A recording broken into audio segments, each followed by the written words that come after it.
welcome to the Splash Live, Greater West Bloomfield's only local morning show, giving you exclusive access into people, businesses, and events in our community. We're bringing you this show live, daily, weekdays at 9:30 with your host, me, Maddie Muschen.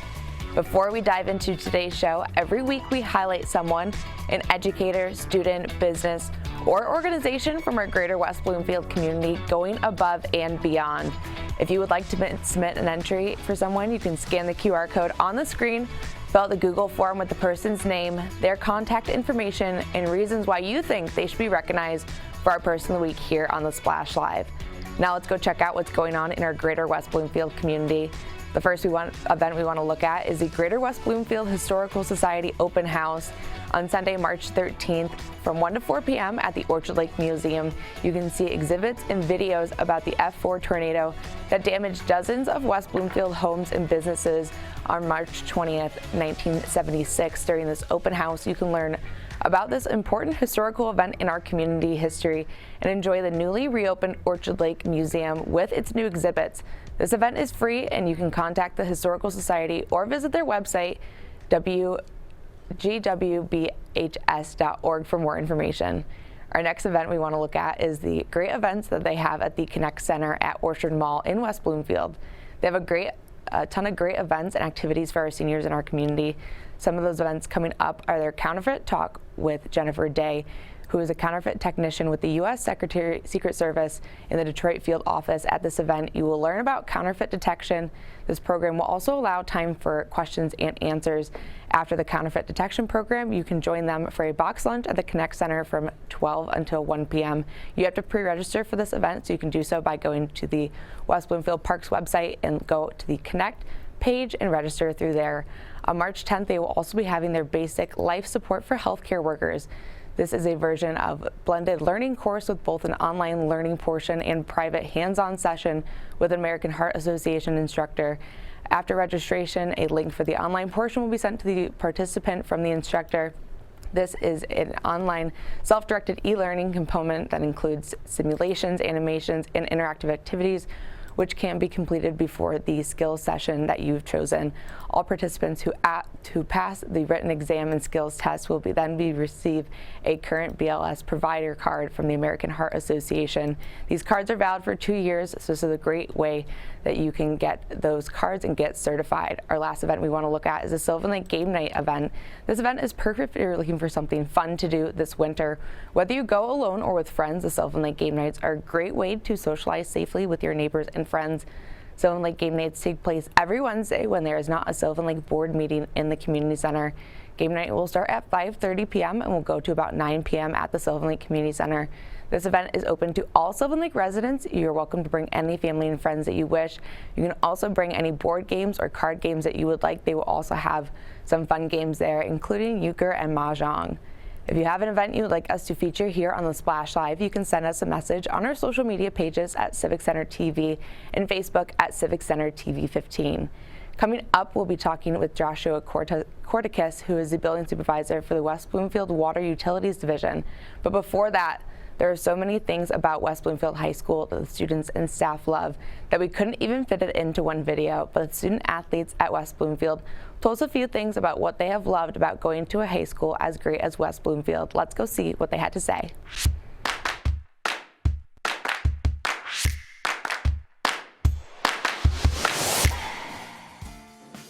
There are so many things to love about attending high school at West Bloomfield. So we asked some of their student athletes who signed their national letter of intent what their favorite thing about going to high school at West Bloomfield is. Most definitely the community. Like, I have such great friends, such personal relationships that I've built with a multitude of people. There's so many people here to support me. So I just love that there's so many friendly people here, and I really feel a sense of community when I come to school.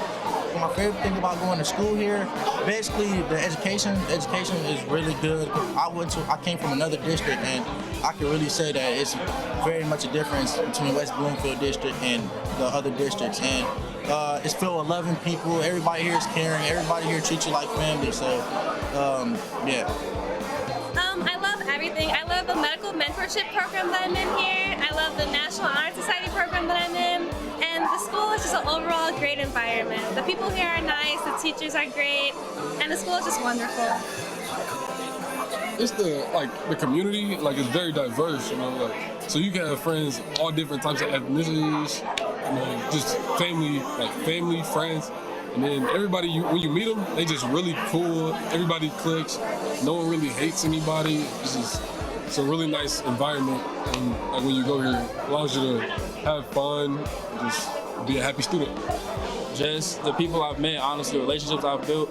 Growing up, I was usually like a kid that's to myself, and to really know that I have a second family, like the Williams and Michaela and all of them, it really does mean a lot that I have people that are there for me. Just the fact that I have a relationship. To me and my mom, that's my best friend. To know that I have another family that cares for me just like my mom does, that means a lot. Because it means something different to hear someone else saying they believe in me. My favorite thing is definitely being a swamp leader. The student sections at WB are great. Being able to lead them is even better. I love the student body here. It's so spirited and so welcoming, and it's definitely been a great 4 years. You get to see a lot of new people every day, so yeah. My favorite thing about going to the high school is that it's so diverse and you meet so many people, and you just build a lot of connections, especially senior year. You just grow very close with your senior class, and it's very fun. So take it from the student athletes. There are so many things to love about going to high school at West Bloomfield. Reporting for the Splash Live, I'm Maddie Muschamp.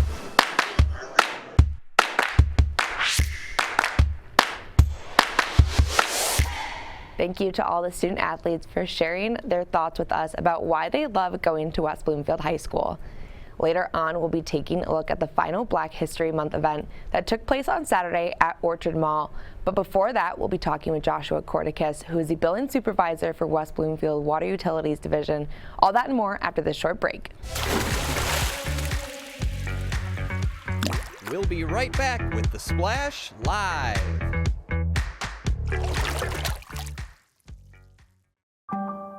In the face of COVID-19, staying healthy is important. And now the same is true as we face the flu. Influenza has the potential to infect millions, putting lives and the healthcare system at risk. Fortunately, it's easy to protect yourself. The flu vaccine is safe and effective, and with COVID-19 still spreading, it's essential. To see how you can hit this virus head-on, visit michigan.gov/flu. Can I ask you a question? Why do you want to get the COVID-19 vaccine? I don't like getting sick. The virus will die. It will be easy to not catch it. Keep my family safe and keep playing soccer. Because I love being vaccinated. What's your hope for everyone? I hope everybody gets the vaccine to keep safe and strong. Be happy, having fun everywhere. Everyone stay safe and hope you get the vaccine. And now, back to the Splash Live. Welcome back to the Splash Live. I'm your host, Maddie Muschamp. It's now time to look at the last event for the West Bloomfield Parks Black History Month events. This past Saturday, West Bloomfield Parks and the West Bloomfield Diversity Task Force held their last Black History Month event at Orchard Mall. The Black Expo highlighted Black and minority-owned businesses in our greater West Bloomfield community, and they had a special performance by the West Bloomfield Jazz Band. Let's go check out what a great event it was and what it means to our West Bloomfield community.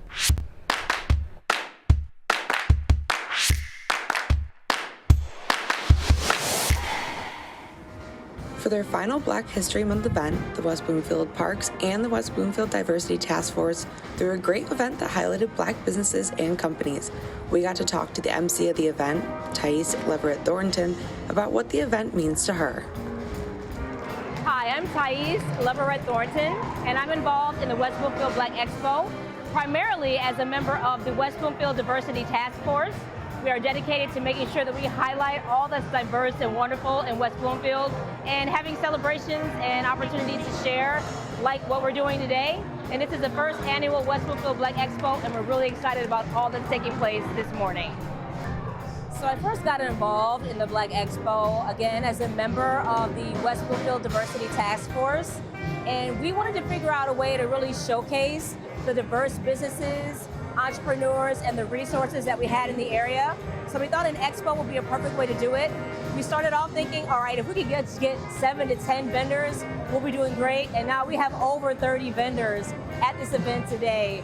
And it's really important for this community to recognize that all of us come together in West Bloomfield to make it the wonderful place that it is to live.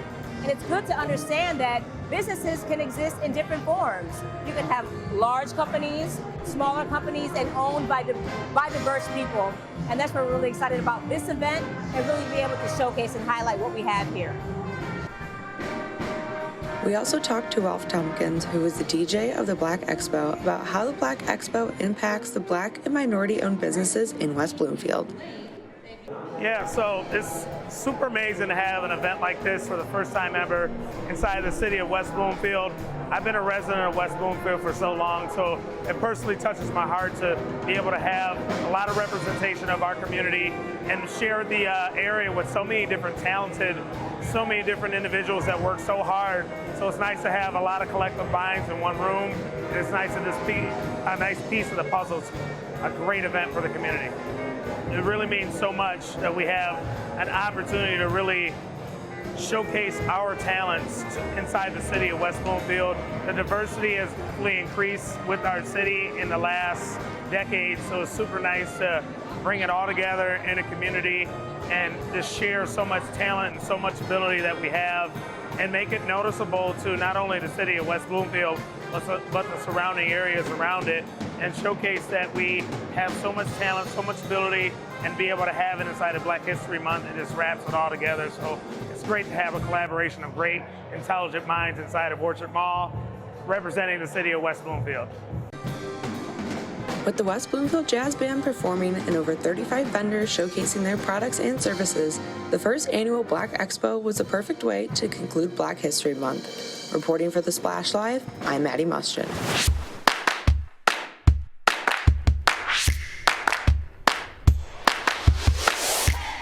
Thank you again to West Bloomfield Parks and the West Bloomfield Diversity Task Force for creating such fun and educational events throughout the month of February to celebrate Black History Month.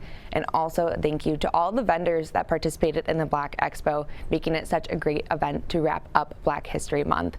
With the upcoming election and proposed redistricting in Michigan, residents in West Bloomfield have some questions about how those changes will impact them. Previously on the Splash Live, we talked to Township Clerk for West Bloomfield, Debbie Binder, about those proposed plans and how you can make sure you're registered to vote in West Bloomfield. Let's go check out what Debbie had to say now.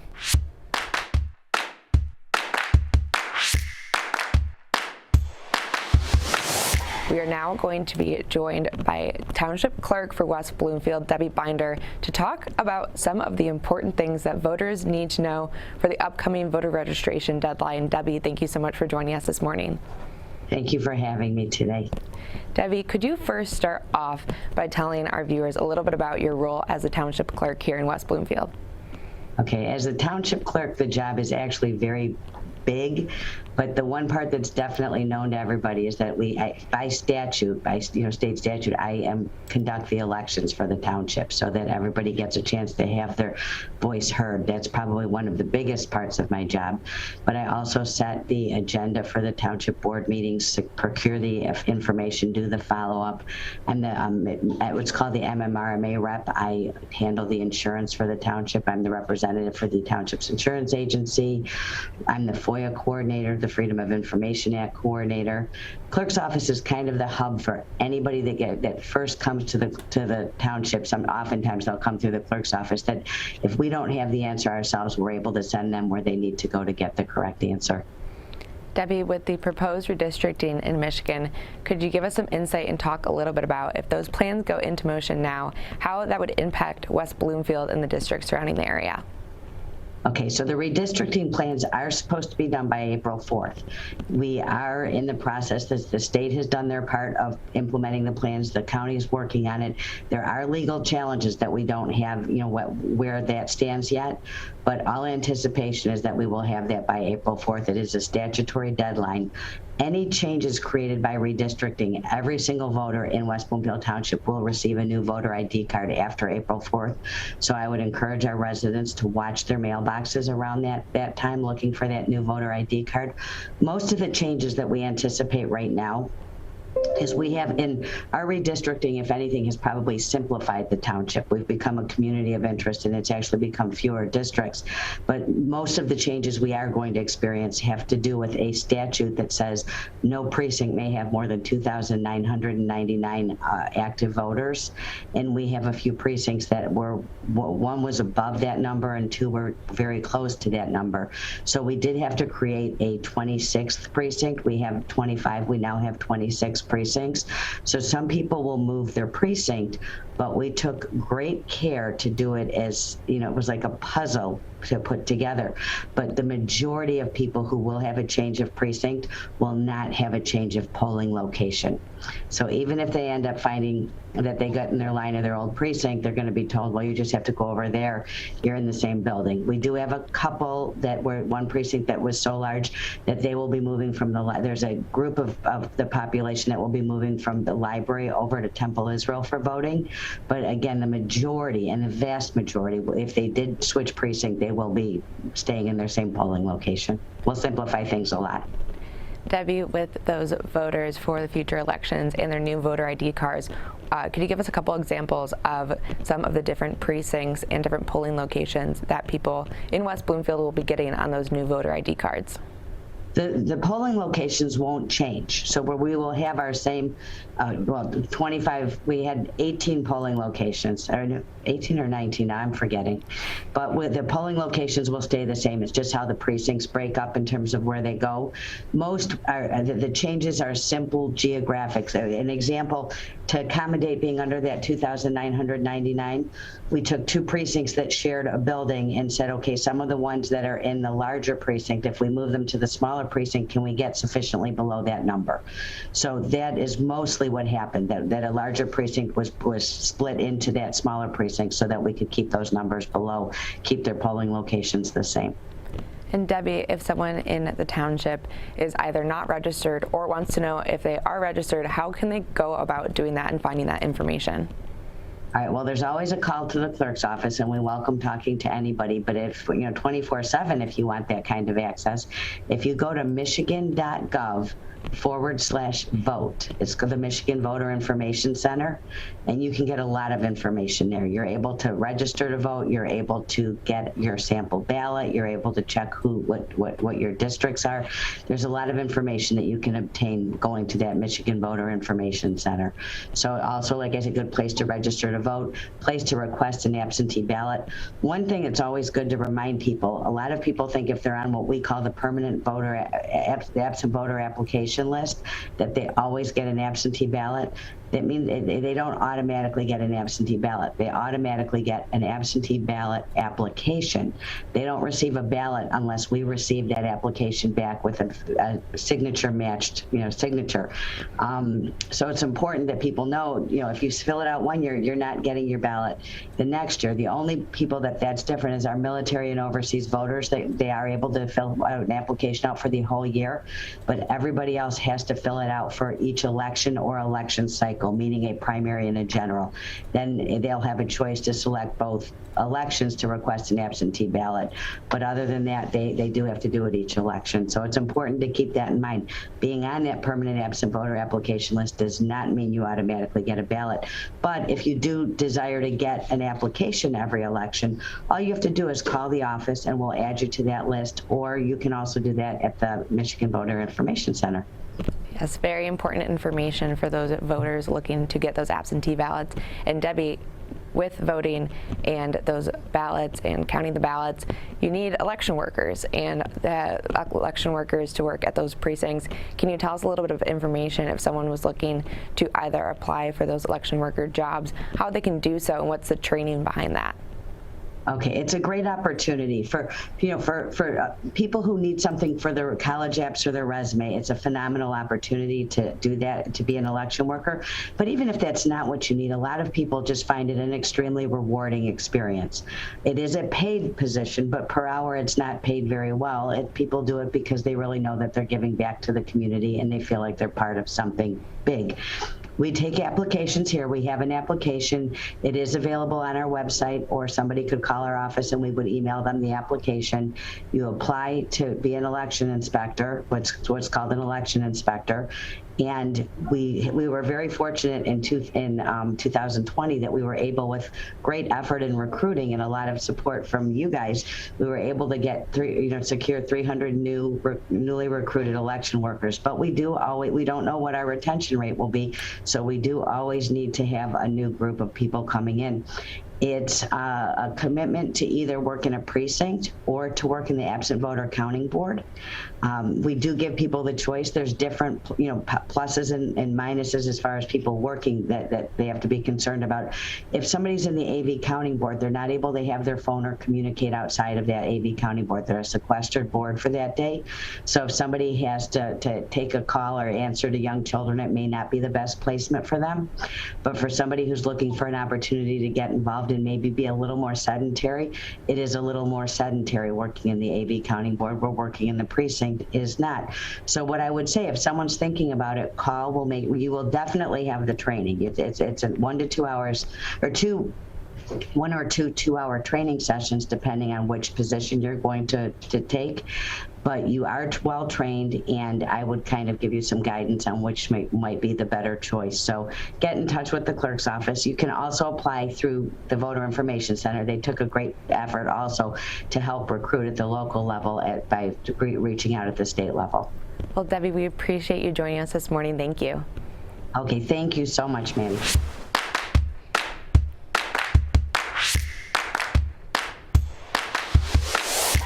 A big thank you again to Debbie Binder for joining us on the Splash Live to talk about those voter registrations and the redistricting in Michigan. Joining us now is Joshua Corticus. He's a billing supervisor for West Bloomfield Water Utilities Division at Town Hall to talk with us about his position. Joshua, thanks so much for joining us this morning. Oh, hello. Thank you very much. Joshua, could you first start off by telling us a little bit about your position as a billing supervisor at Town Hall? So yeah, I oversee 4 billing analysts. And then I handle any escalations, such as issues with high bills, customers that experience leaks, customers that need assistance above and beyond what a billing analyst can provide, and really everything in between. Joshua, now let's dive into the Water Utilities Division. Can you tell us a little bit about what your department oversees in the township at Town Hall? Yeah, we oversee about roughly 21,000 accounts in the township and handle billing and maintaining records in regards to billing, consumptions from all of our water meters within the township. So we know how much water's been used. We can account for leaks that may have been occurring, all that stuff. They're really basically anything billing related we handle. Joshua, let's talk now about some of those things that you oversee in the township. For the West Bloomfield residents that have maybe some questions about what your department oversees, for those water rates in the West Bloomfield Township, could you tell us a little bit about how one can figure out what their water rate is, as well as giving us some details about that? So yeah, every bill that we mail out quarterly has our water rates listed on it, depending on the services that each property gets. Some customers are just connected to water, some are just connected to sewer, some are connected to both, and those rates are listed on the bill right on the front of it, so that it goes down to explain how much it costs per CCF, which is what we bill in. Basically, if they ever have any questions though with rates in regards to how they're assessed and whatnot, those are typically done by the board. Board votes on rates, those pass along to us once a year. Some years we don't get rate increases, some years we do. It just depends on what percentage rate increase is approved by the Township Board. And Joshua, for the billing process here in West Bloomfield Township, could you tell us a little bit about, you talked about the bills that get sent out quarterly. Could you tell us a little bit about the process of billing? Sure, yeah, we bill quarterly, like I said, every 3 months. The bills have a due date assigned to them. That due date can vary between 1 or 2 days from year to year. It just depends. It's always going to be on the second to last business day of every month. We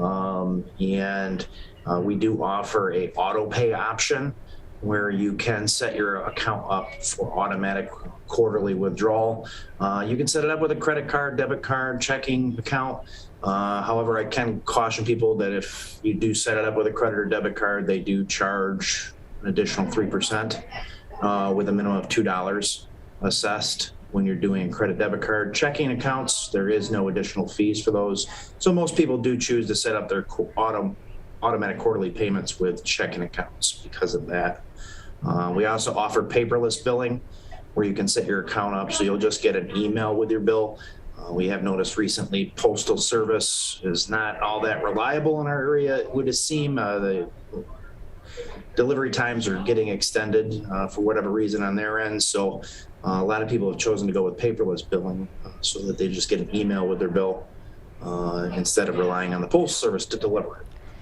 Joshua, with those bills, you also probably have a lot of residents who make their payment a little bit later and get those late fees for their water bill. Can you talk to us a little about those late fees and what a resident in West Bloomfield can do if they have one of those late fees? So our late fees are written into our township ordinance. It's a 7% late fee based on the balance of the account that exists after the due date.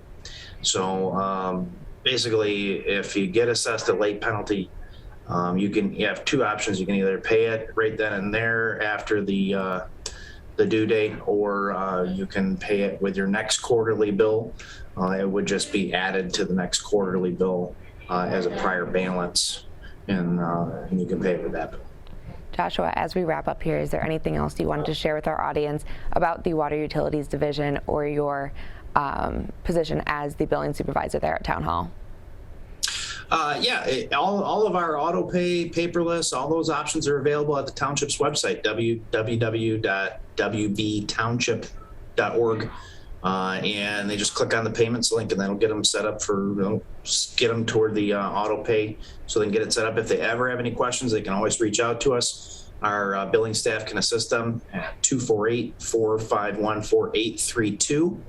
That's our main billing number. And we can help them out with any questions they may have. Awesome. Well, thank you so much for joining us, Joshua. We appreciate it. Yeah, thank you very much for having me. I appreciate it. Once again, I was joined by Joshua Kortekaas. He is the billing supervisor for the West Bloomfield Water Utilities Division at Town Hall. That's it for today's show. Thank you again to Joshua for joining us this morning. A special thanks to our Zoom producer, Clerk, for coordinating the Zoom and making sure our guests joined us. As always, a big thank you to Calvin Brown, our board operator, for making the show possible each and every morning. And thank you for joining me as we explored all of the people and events in our greater West Bloomfield community. As always, you can make sure to tune in live on Civic Center TV on Comcast Channel 15 and AT&T Channel 99 Monday through Friday at 9:30 to catch up on what's going on in our greater West Bloomfield community. You can also watch our show every morning on My Michigan TV. It's the new streaming service that covers all of the great people and events happening around Michigan. You can either head over to mymytv.com or download the free My Michigan TV app for your smart TV and smart device. You can also check out all of our archived stories and interviews by visiting civiccentertv.com and follow us on our YouTube, Twitter, and Instagram pages. For all of our friends in Orchard Lake, Sylvan Lake, Keego Harbor, and West Bloomfield, I'm Maddie Muschin. Thank you for watching The Splash Live.